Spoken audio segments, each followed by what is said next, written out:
D.B. Cooper, the hijacker who vanished without a trace.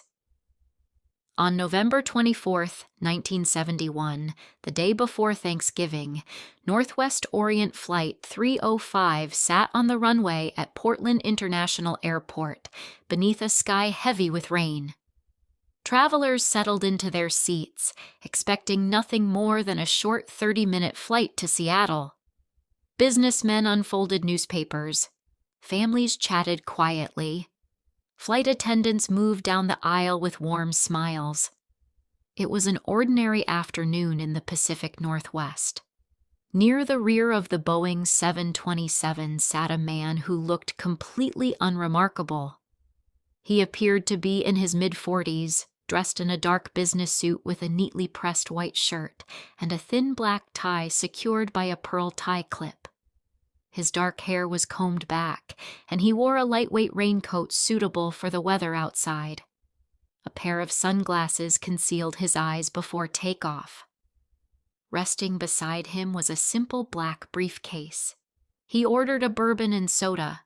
Nothing about him suggested that within minutes he would commit one of the most extraordinary crimes in American history. Shortly after Flight 305 climbed into the gray November sky, the man called a flight attendant named Florence Schaffner to his seat. He quietly handed her a folded piece of paper. Assuming it was another passenger attempting to flirt, she slipped the note into her purse without reading it. The man leaned closer. "Miss," he said calmly, "you'd better look at that note. I have a bomb." The words instantly transformed an ordinary flight into a crisis unlike anything the crew had ever experienced. When Schaffner opened the briefcase slightly, she later reported seeing what appeared to be red cylinders connected by wires to a large battery.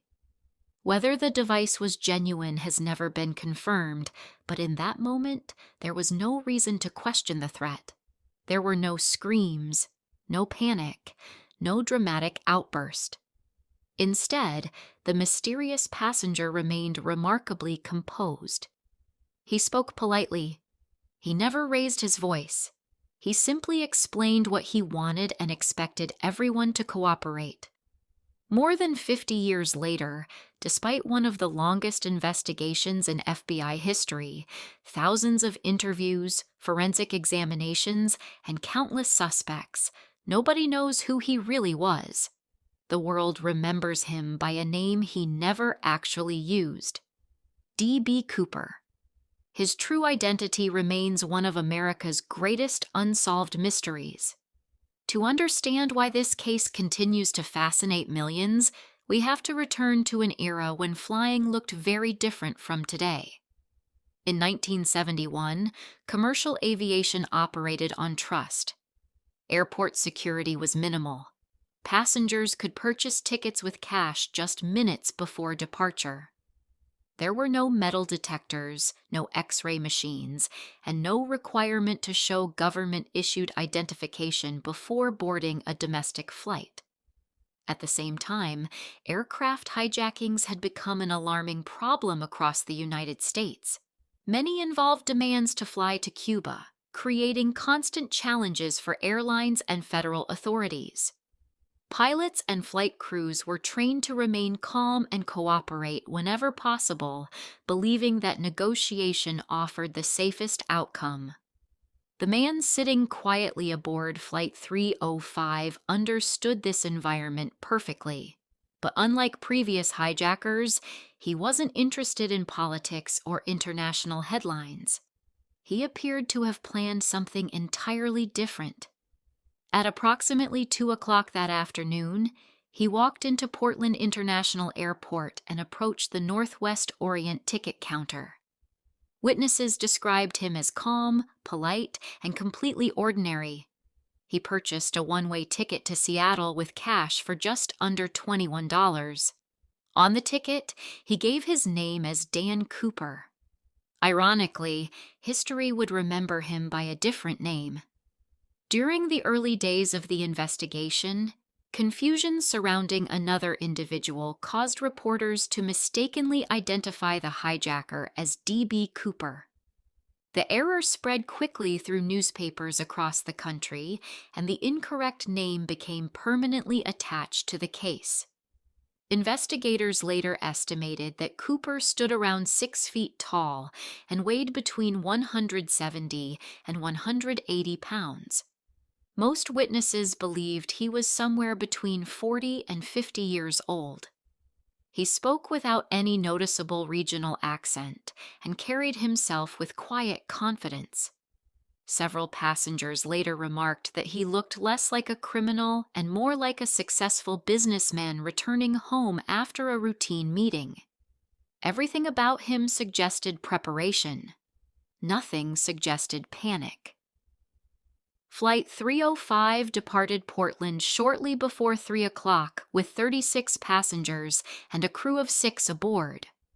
Few realized they were flying aboard one of the only commercial aircraft capable of making Cooper's escape possible. The Boeing 727 featured a unique rear staircase built beneath the tail of the aircraft. Unlike most passenger jets, this stairway could be lowered during flight under certain conditions. Designed primarily for boarding and emergency operations, it would later become one of the most famous engineering details in aviation history. Whether Cooper specifically selected the aircraft because of this feature remains unknown, but many investigators believe it was no coincidence. After revealing the contents of his briefcase, Cooper instructed Florence Schaffner to sit beside him while she carefully wrote down his demands. He wanted $200,000 in $20 bills. He wanted 4 parachutes, and he wanted a fuel truck waiting in Seattle the moment the aircraft landed. One detail immediately caught investigators' attention. Instead of requesting only 1 parachute, Cooper demanded 2 primary parachutes and 2 reserve parachutes. Authorities later concluded this may have been a calculated psychological tactic. If officials believed Cooper intended to force a hostage to jump with him, they would have no choice but to provide functional equipment. Any attempt to sabotage the parachutes could endanger innocent lives. It was a simple request on paper, but it demonstrated remarkable foresight. The note carrying his demands reached Captain William Scott in the cockpit. Without alarming the passengers, the crew contacted air traffic controllers, who quickly informed the FBI and Northwest Orient executives. As the aircraft circled above western Washington to buy time, banks across Seattle rushed to assemble the ransom. 10,000 $20 bills were gathered from multiple financial institutions. Every single bill was photographed. Every serial number was recorded. Officials hoped that one day the money would lead them directly to the mysterious hijacker. Meanwhile, inside the cabin, most passengers remained unaware of the danger surrounding them. The captain calmly announced that a minor mechanical issue required the aircraft to remain in the air longer than expected before landing in Seattle. Passengers accepted the explanation. Some looked out the windows at the endless clouds below. Others continued quiet conversations, completely unaware that one of the most famous crimes in American history was unfolding only a few rows behind them. As daylight slowly disappeared and rain continued to blanket the Pacific Northwest, law enforcement officers assembled on the ground. The ransom was prepared. The parachutes were gathered. Fuel trucks stood ready beside the runway. Everything Cooper had demanded was waiting. What happened after Flight 305 touched down in Seattle would transform an already extraordinary hijacking into a mystery that has remained unsolved for more than half a century. And once the aircraft's wheels met the runway, there would be no turning back. As Flight 305 descended through the rain toward Seattle, the lights of the city slowly emerged beneath the clouds. On the ground, FBI agents, airline executives, and local police stood ready with the ransom money and the parachutes Cooper had demanded. They believed they were preparing to end a hijacking. Instead, they were about to witness the beginning of one of the greatest unsolved mysteries in American history. Within minutes, the aircraft would touch down. The passengers would finally be released, and the man calling himself Dan Cooper would make one final request that would change everything. No one on that runway could have imagined that before the night was over, the hijacker would seemingly vanish without a trace, leaving behind only questions that investigators are still trying to answer more than 50 years later. In the next chapter, the real mystery begins.